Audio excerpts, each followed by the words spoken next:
Another is Sultan Ahmed bin Sulayem, chairman of Dubai World, who also runs a significant part of the Sheikh's business empire. I think he looks at Dubai. What does Dubai need? What is missing in Dubai? And when he thinks there's something missing, we're going to do it. 7 years ago, Sheikh Mohammed decided what Dubai needed was more waterfront property and beaches for all those tourists who were going to come. Dubai only had 60 miles of coastline, so he ordered Sultan to create more. After 2 months, I came to him and showed him, this is a picture of perspective, an idea of an island. He said, how much beach is going to give us? He said, 7 kilometers. He said, why not 70? And I know him. This is his way. You know, he's always asking the impossible. Not what you are able, what you cannot do. So Sheikh Mohammed gave you the land and told you to start building. He gave the water. Gave you the water. You had to make the land. We have to make the land. Business consultants told him the project was unfeasible, but with no environmental regulations to stop him, Sultan began dredging 100 million cubic yards of sand from the Persian Gulf, along with 7 million tons of rock, to form a man-made island in the shape of a palm.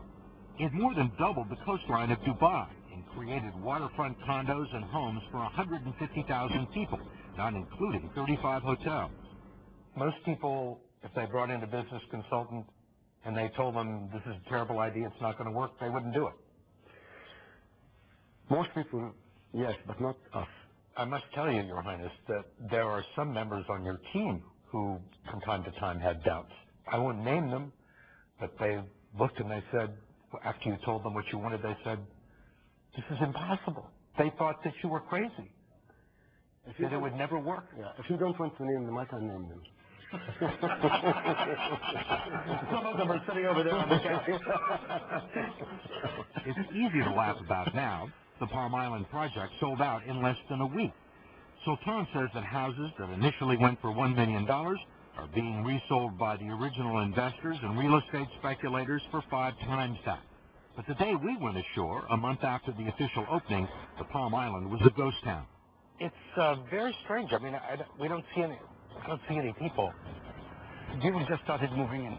It's not clear when or if the actual owners will start moving in. Most of the properties were bought as second or third homes by wealthy Arabs, Russians, and Europeans to be used a few months a year, or as real estate investments, or as a way to move money offshore to a safe haven. But it has not stopped the building. 3 more offshore developments are underway, including a chain of 300 man-made islands, some of which will be private.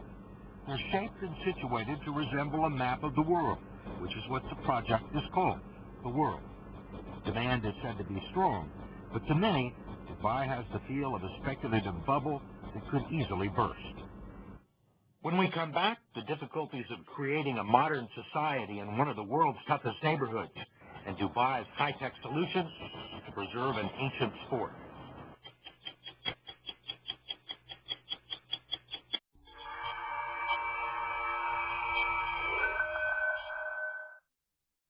اشهدناه لذيذ لأول مرة في العالم العربي.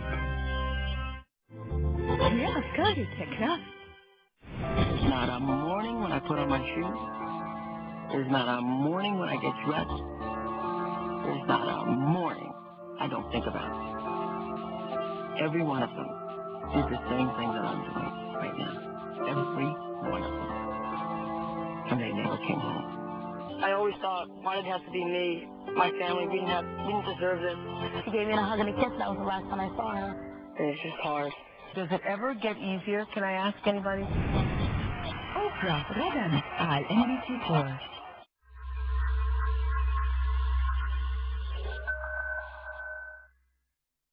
Man-made islands with multi-million-dollar homes on them are only one component of Sheikh Mohammed's vision to make Dubai a safe haven for capital and a model for social and political change in the region.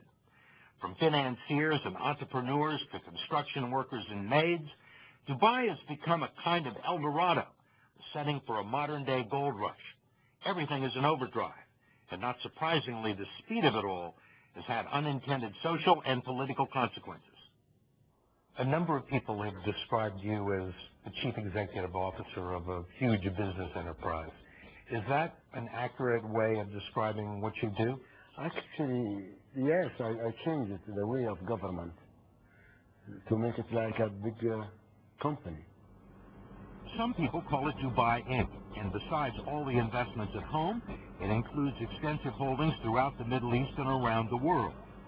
Here in the U.S., its list of properties is way too long to go into, but includes resorts and hotels and real estate holdings from Las Vegas to New York. It is also negotiating to buy a significant interest in the NASDAQ stock exchange. Could what's happened here have happened in any other Arab country? No way, no.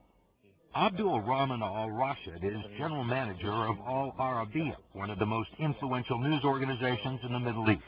What is it about the rest of the Arab world that would have made it incredibly difficult, if not impossible, to do what's been done here? I think lack of vision, heavy bureaucracy, lousy governance, and corruption. What's the country's reputation in the rest of the Arab world?